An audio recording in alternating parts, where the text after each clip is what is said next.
The Newsround on Off the Ball. With UPMC Orthopaedic Care. When things don't move, rotate or bend like they used to, choose us to help you get back in action. This is News Talk. Good evening and welcome along to Monday night's Off the Ball. It's Eoin here with you until 10 o'clock this evening. Week 2 of the Premier League is almost in the books. Arguably the game of the weekend still to come, however. We will of course be keeping you up to speed on everything that happens at St James's Park between Newcastle and Liverpool. It is an 8pm kickoff. We'll also be looking back on events over the course of the weekend this evening as well. So Jonathan Wilson will be first up from 7:30 to talk about Manchester United, Manchester City primarily, both of whom had disappointing weekends. We will from 8 o'clock then be chatting to Tanya Rosser and Fiona Hayes to reflect on Ireland's comfortable win over Japan yesterday at the Women's Rugby World Cup. And then after 9 o'clock we're going to get Daniela Fisichella on the line during the football show to reflect on Evan Ferguson's debut for Roma on Saturday night. Our number is 0879 180 180 if you want to get in touch. Stephen Doyle's Monday News Round is imminent. Steve-O, how are you doing? I'm great, Eoin. I've already enjoyed the game of the weekend. Which was? Douglas James Taylor scoring a double for Bohemians as they beat Cork City 3-0 on Friday night. Of course, Friday is so long ago though. We're a game that we carried live, of course, on Off the Ball. How could we forget? Nathan Murphy making a Monday appearance. It is big time Monday night football. I've already seen the blockbuster clash of this weekend, Eoin. That was on Friday night. John Cena against Logan Paul. Oh, you were there. Oh, wow. It was Logan Paul he was up against. Yes. Who did you think it was? I didn't know who it was. I just saw John Cena in Dublin and I saw all my Instagram stories. SmackDown live in Dublin for the first time ever. What an experience. The best show in Dublin this August? Well, there's quite a few to choose from. You know, did it have the entertainment of Robbie Williams on Saturday night? I don't know. You were there. I'm not quite sure it did. I had a busy weekend, didn't I? I mean, from Oasis to SmackDown to Robbie Williams, power rank those three. Oh, well, listen, everything now pales in comparison to Oasis. Every conversation I had about Robbie Williams, like, on its own, it was very entertaining. But then you compare it to Oasis, and, like, did it bring me to tears? No. Did John Cena bring you to tears? John Cena was, it was more just, both Robbie Williams and John Cena were sort of old-fashioned entertainment, I would say. You know, just a lot of fun. Robbie Williams knows how to put on a show. He plays the hits. I thought it was quite affecting at times that, like, here's a 51-year-old man sort of going out, exposing himself in... What? Family show. Almost. That's it. That would have got a big roar. Tell you what, that would have got a big roar. You know, he's been through a lot through the years and, you know, battled all his addictions, and you can tell he's up there, sober, having to perform and doing the gig, and sort of can't believe he's still getting 80,000 people to turn up.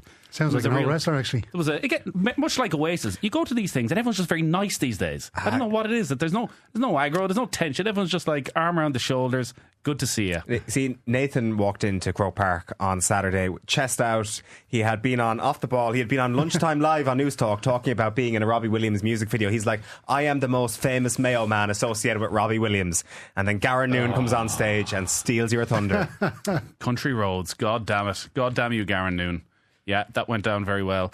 The wrestling was insane. I'd been to the wrestling for the first time last year because I'd always obviously loved it when I was a kid, and, you know, had stopped watching it sort of 10 or 15 years ago, but just wanted to go and experience it. And it was good and it was entertaining. I didn't really know too many of the people who were fighting. Cody Rhodes was there, who's Ultimate quite Warrior. A big star. Still going, is he? Ultimate Warrior did not turn up this time, but this, because it was SmackDown, meant everybody was there. So even before SmackDown started on Netflix at 8 o'clock, Sheamus is out for the pre-show. So he's doing I don't know why Sheamus isn't Big Show anymore, and he's only pre-show. But obviously, what time is he gets at? Sort of Oasis-style homecoming. He's at 7:30 before the live show starts at 8. Then Becky Lynch comes out. Becky Lynch, Happy Gilmore now, big superstar. But also a heel. So Becky Lynch comes out and everyone gives it, oh my God, it's the homecoming. And then she turns heel. And is just, sorry, did that actually happen on the night? I assume she's already this. Again, don't ask me for background on I embrace it for what it was, which probably took away from it a little bit, because there was times when certain of the bigger people just walked on stage and attacked someone from behind. Everyone goes crazy. I'm like, who is it? What the hell just happened? She had a pop at Katie Taylor, pop at Bono, pop at the president. Wow. Okay. A lot of goes at the media for the lack of respect and love for, which it created this weird tension of, oh, everybody's just come here and you're one of the main reasons why people wanted to come tonight, and now you've just turned on them. The highlight, though, was when John Cena appeared. He was on his sort of retirement tour, it seems, and building up to this big fight with Logan Paul in Paris at the end of this European run. So they didn't actually really fight. There was one bit at the end where Cena did whatever his signature move on Logan Paul, and everyone loved that. But the rest was like a 15-minute show. But it got a bit awkward because everybody started shouting an expletive at Logan Paul on repeat for about 5 minutes, where eventually Logan Paul had to turn around. I was like, if you'd ever just stop singing that, because they have to silence the entire thing when I'm talking here for the TV, because they can't put out what you're saying. So yeah, listen, it's all a little bit. Sheamus was obviously on the earlier bout because he had to dash up to Dalymount Park to see Bohemians. He's a big Bohs man. Was he? Yeah, I'm sure he did have to go up to Dalymount Park afterwards. I can't believe I'm about to listen to your wrestling story with kind of a wrestling story of my own. But did you see this wrestling chap, JD McDonough? Wrestler, I guess you could say. So the WWE then moved up to Newcastle, and this guy is a heel, and to really antagonise the crowd. Mid-show, I don't know, was it Saturday night, maybe Sunday night, he takes off his top, and underneath it is a Liverpool jersey with Isak on the back of it, and the whole crowd is just up in arms. Yes, I love it. So that tees us beautifully up for Monday Night Football, Steve-O, I guess. We've got competing football reporters in studio. I'm going to give you the honour of giving us the starting 11s. Well, listen, thanks very much, Eoin. And look, if it's not Brooklyn Brawler or Ricky the Dragon Steamboat, I do not want to know. But both of those men would be definitely fitting guests at tonight's big game at St James's Park. These two can't get along, so they're going to get it on, isn't it really? Eddie Howe wants his players to harness the passionate atmosphere at St James's Park. The Newcastle United boss gearing up to entertain Liverpool in the midst of the Alexander Isak, quote, transfer saga. End quote. Magpie supporters have been left infuriated this summer by their striker's desire to leave for Anfield. The Merseysiders have already had a bid turned down and are expected to make another before the transfer window closes next Monday. It's the first home game of the season for Newcastle, who drew their opener last week at Aston Villa. Liverpool, of course, won at home to Bournemouth, and having played Friday, have had an extra day to prepare. So that team news. Unsurprisingly, Alexander Isak isn't in the Newcastle squad, but Alexis McAllister is also out of the Liverpool squad. Apparently, according to the Liverpool Echo, he's absent due to his partner ready to give birth. And Ryan Gravenberch, I should say, is back in the side after missing last week's 4-2 win against the Cherries at Anfield due to a red card he picked up in the final day of last season. So it's Gravenberch for McAllister and Curtis Jones in for Jeremy Frimpong. So Dominic Szoboszlai is playing right back tonight. Newcastle United, meanwhile, are unchanged. So I'll just give you the 1 to 11s there. It's Nick Pope in goal for Newcastle United. From right to left at the back, it's Trippier, Scher, Byrne and Livramento. In midfield, it's Bruno Guimaraes, Tonali and Joelinton. And then up front, it's Elanga, Gordon and Barnes. Liverpool, it's Alisson in goal. From right to left at the back, it's Szoboszlai, possibly Jones. Nathan can give us his views on that. Konate, Van Dijk and Kerkez.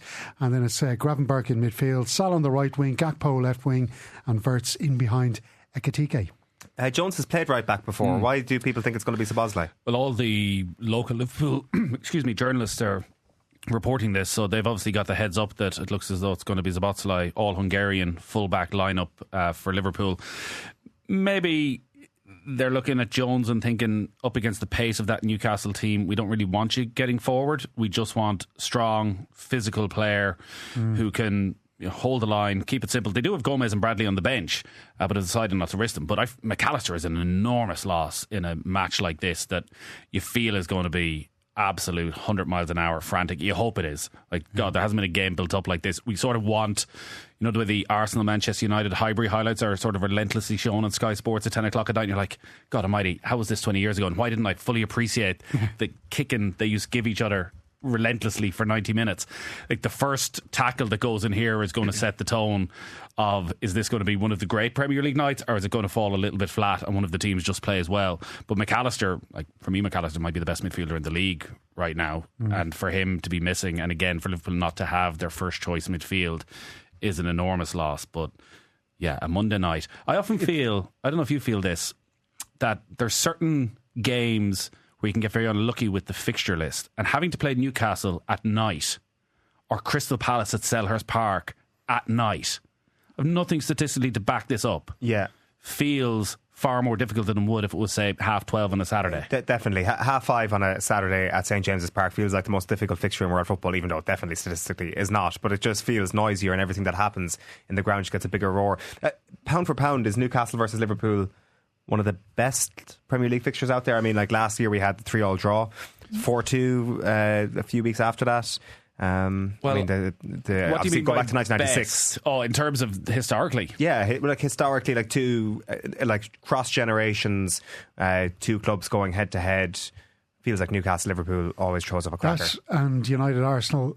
And Spurs, to be Arsenal. fair, Spurs, Arsenal has, there's been some unbelievable fixtures. Spurs City, I think, over the last few years has been an incredible game, mainly because of, again, what happened at the weekend where Spurs have this crazy good record against them. Yeah, no, again, the nighttime games between Newcastle and Liverpool, and they often play each other around Christmas as well, I feel, and there's always a lot of goals. And you'd have to think, what we saw from Liverpool last week in their opening game, that there'll be a certain openness to them with that pace that is there. While they don't have a number 9, but with the pace that's going to be up alongside Anthony Gordon, that could do quite a bit of damage tonight. So, yeah, if this finishes with any less than 4 goals, I'm going to be disappointed.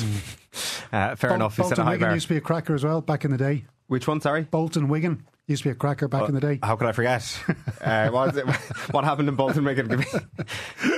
Right, yes. But what I can tell you about last season's meetings between Liverpool and Newcastle, it ended 3-3 on Tyneside, but then Liverpool enjoyed a 2-0 win at Anfield. And then, of course, there was the 2-1 League Cup final win for Newcastle against Liverpool. So here's the two managers with their thoughts on tonight's clash.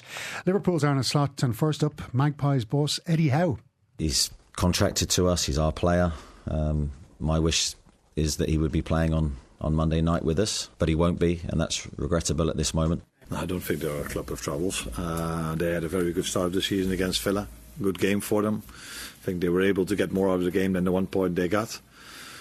It's mainly difficult because of the players they're having there, not only because of the fans. But the atmosphere is great, like it is at Anfield, so we are used to a certain environment. But St James's Park is, if I just remember last season, where it was in an evening game, by the way, as well, the atmosphere was amazing.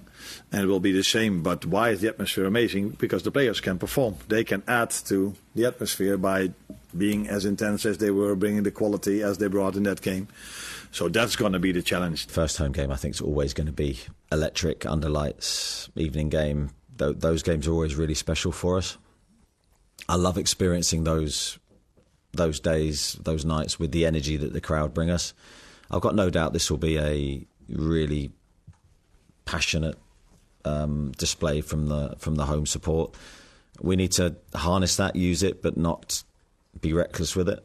You know, we've got to concentrate on the game. We've got to deliver our game plan. We've got to concentrate on what we need to do and not get too emotional, but certainly use the energy from the crowd. That's going to be vital for us. Right, Steve, your next story involves Liverpool's next game and some injury news for Arsenal. Yeah, it's disappointing because Bukayo Saka won't be on Merseyside this Sunday. The Gunners winger injured his hamstring in Saturday's win against Leeds United and is out for up to 4 weeks. Arsenal skipper Martin Odegaard is also doubtful for Sunday's trip to Anfield, which we'll have on Off the Ball, after he hurt his shoulder in the Leeds game. And meanwhile, Keith Andrews expects Eoin Wissa to remain at Brentford despite links to a move elsewhere. The Dubliner has ruled out Wissa's involvement, though, in their League Cup match against Bournemouth tomorrow night. And Leeds United have completed the signing of defender James Justin from Leicester. The fullback has arrived at Ellen Road on a 4-year contract. Right then, we've got some big news in relation to the Kerry senior footballers for next year. Yeah, Jack O'Connor looks set to continue as Kerry manager for another 2 years. There had been speculation over his future in charge of the Kingdom following their 39th All-Ireland Senior Men's Football title win last month. The Irish Examiner reported today that the 5-time Sam Maguire winning boss will be ratified at a meeting tomorrow night. His backroom team of Cian O'Neill, Aidan McGarrett, James Costello and Pat McCarthy will also return. And also former Armagh footballer Aaron Kernan looks set to join the Meath management team. Kernan worked alongside his Cross-Maclean clubmate Tony McEntee in Sligo last season. It's interesting that the Jack O'Connor term is for 2 years. I was thinking over the weekend, I was like, what if he stays on and wins the All-Ireland next year? Is that harder to step away from if there's a 3 in a row? And what about the year after if they win that? How can you step away if there's a 4 in a row on the line? Of course, this won't happen. Wow. I don't know how you tricked me. It upsets me how we sat in here one night and I came away going, like, Owen was genuinely worried. Owen's genuinely concerned, not just about Kerry for this season, but the long-term future of Kerry football. With all these lads going to the AFL, they're too reliant on the Cliffords, and here he is now worrying if, geez, will Jack ever get a break if we just keep on winning All-Irelands? I mean, it's a valid concern for Jack. I mean, does he not want to go on and do other things with his life? If he keeps winning, he just won't have the opportunity. How many nonsensical conversations do we have all the time about these things where, like, Jack O'Connor was leaving, it was over, it was done, this was the last season. He'd confirmed it post All-Ireland. Yeah. Like, I think, had he done something similar maybe in 2006, where he'd maybe kind of rushed into committing to leaving, and then come October, like a month after the All-Ireland, he's like, well, I kind of have to follow through on this. And then he watches his team win the All-Ireland next year, he's like, that could have been me. Where is Jack for you in the pantheon of great Kerry managers? I don't think there's any debate. I think he's the second greatest Kerry manager of all time. I don't think he's the first, and I don't think he's the third. I think it's actually the easiest possible question you could possibly ask, because like he's got the second most All-Ireland wins. Now, I mean, people might correct me and say that there might be more influential people such as Dick Fitzgerald or Dr. Eamon O'Sullivan, who might actually have a greater influence, but I don't know. My memory doesn't stretch back that far, so it might be a more modern look to say that he is comfortably second place, but I think that is the truth. So we'll see. A few more years yet to close in on Mick O'Dwyer's tally, though. That's the bottom line. I think. Sure, he's just won 4 in a row there. We'll turn our attention to the rugby, Steve-O. So Scott Beamond has responded to claims by Ruby Toohey on the BBC that this team is going to hold back from New Zealand. Yeah, the New Zealand international is on punditry duties with the BBC, of course. On Friday, Toohey claimed that Ireland might not take the round 3 match in Brighton seriously. Beamond's team can secure a quarter-final place by beating Spain in their second pool match next Sunday, having already beaten Japan. Toohey was speaking during coverage of England's Friday night defeat of the USA.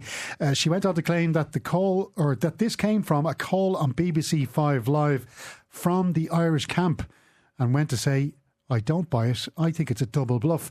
And as Black Ferns, we can't be carrying on with that nonsense. Beamond responded after yesterday's win at Franklin's Gardens. She hasn't heard that from anybody in Ireland. We've been away for 7 years. We'll take this competition seriously. We'll pay the competition the respect it's due, and we'll compete for every moment within this competition. So, look, people will look at it and say, if we get the Spain game right, what do we do in that New Zealand game?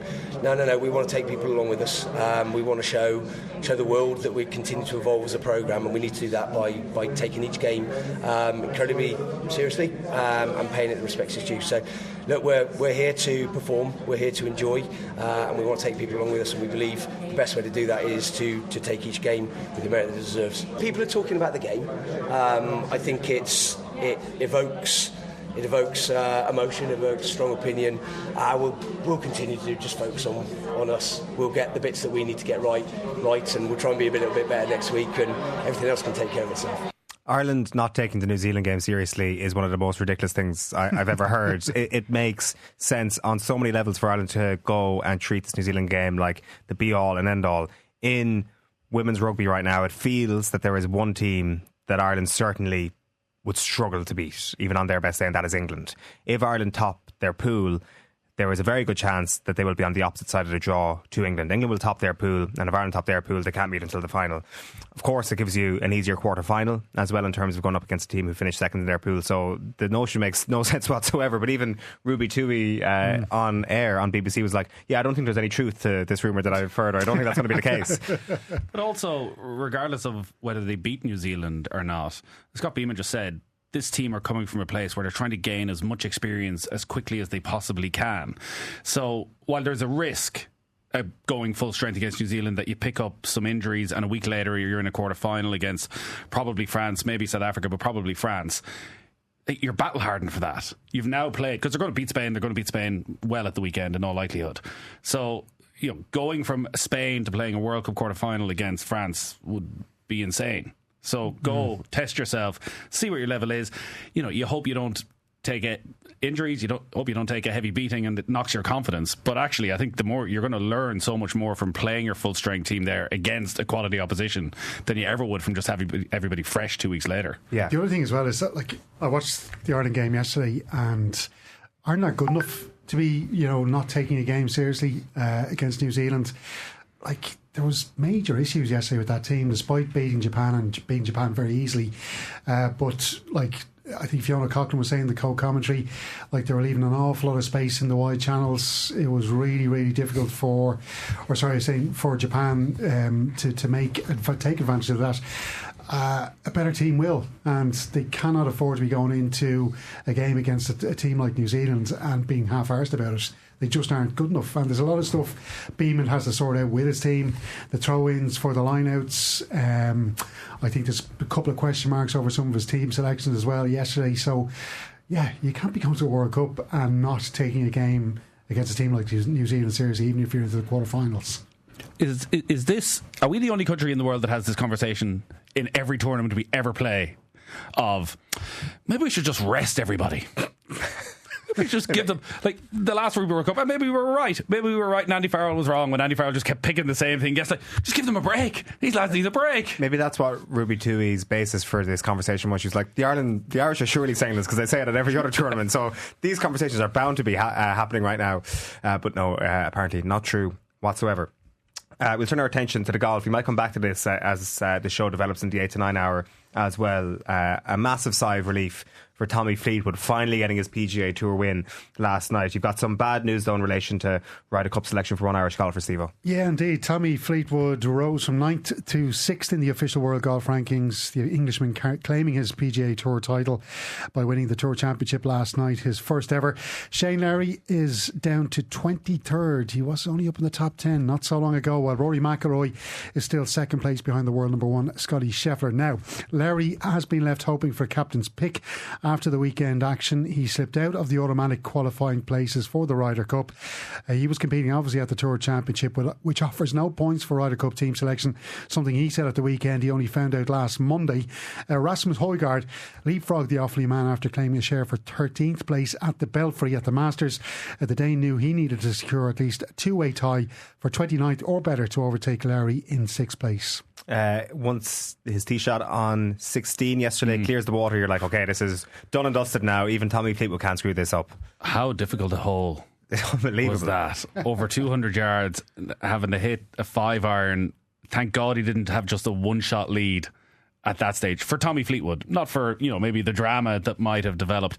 Yeah, this is a real sort of heartwarming story. I think everybody was happy for Tommy Fleetwood to just get over the line. He'd had some really difficult defeats over the course of the summer, beaten by Keegan Bradley at the end of the Travellers, beaten then a couple of weeks ago obviously as well by Justin Rose, and we've all done the deep dive into why he can't get over the finish line. Like, was it 43 top 10s on the PGA Tour? Now, he had won 7 times on the European Tour, so he could win golf tournaments, just not in America, just not on the PGA Tour.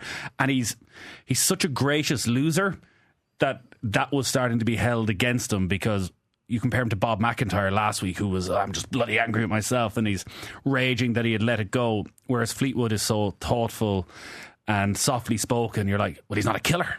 He's just not a killer. And particularly a fortnight ago, he'd have put in 17 that he looked like he wanted to be anywhere else in the world rather than hitting this short little putt and almost taking himself out of contention. So having an easy run in yesterday evening where Scheffler never put on the pressure, we thought, and you can see the way the European Tour works, where you have Justin Rose and Shane Lowry hanging around afterwards, waiting to greet him. And they're very good mates, aren't they, him and Larry? Yeah, they are, and I think their families holiday together and they get on really well. Lowry will still be at the Ryder Cup. I know he's fallen out of the automatic places, and it was done, and it was actually, the British Masters was brilliant yesterday, because Rasmus had to finish top 30, did that, but actually his brother Nikolai, who was on the Ryder Cup team last year, was in the mix. Marco Penge was in the mix. Matt Fitzpatrick, who's maybe the one slight doubt over, was also in the mix to win, and then Alex Noren might have forced himself into the reckoning, but it does look as though that team is pretty much done. Yeah, for sure. Just to bring you an update on this evening. So Arne Slot, speaking to Monday Night Football, he's been very giving to Jamie Carragher so far this season. Carragher really put him on the spot last Friday week against Bournemouth after the game, and he definitely kind of jousted well, I think it's fair to say. Today he's been pretty open about what the situation is going to be. So he's confirmed that Szoboszlai is going to play right back because of his work rate, how much effort he puts in, how good he is defensively. We think he's good enough to play there. He says, I'm expecting Newcastle to go 1v1 all over the pitch, so that's not a moment for a full back to roam. He should be in this position. The moments they go low block, then that's his moment to roam. both fullbacks can attack then. You know, Isn't it here's a bit of my game plan, Eddie Howe. What's the one thing he didn't mention, though, that will be, I think, the key thing there? It's his passing. Like, his passing is as good, I think it could be as good, almost, as Alexander-Arnold from that position. So, watch that space. Just before we wrap up the newsround is with UPMC Sports Surgery Clinic. When things don't move, rotate or bend like they used to, choose us to help you get back in action. You might just give us the tennis scores. Yeah, just to let you know, Daniil Medvedev crashed out of the US Open after a dramatic first round loss to Benjamin Bonzi. The former champion lost out in 5 sets in a match marred by an incident when a photographer stepped onto the court. Medvedev subsequently challenged the referee before play continued. Novak Djokovic is through despite having to take a medical timeout in his match, but he's rested now until Wednesday when he takes on Zachary Svajda. Carlos Alcaraz kicks off his campaign tonight, looking to draw level with Bjorn Borg in winning 6th Grand Slam title before the age of 23.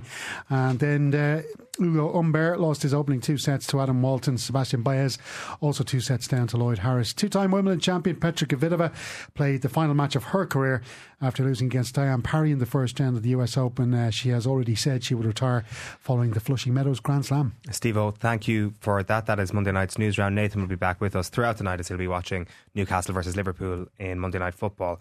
The news round on Off the Ball with UPMC Sports Surgery Clinic. When things don't move, rotate or bend like they used to, choose us to help you get back in action. This is News Talk.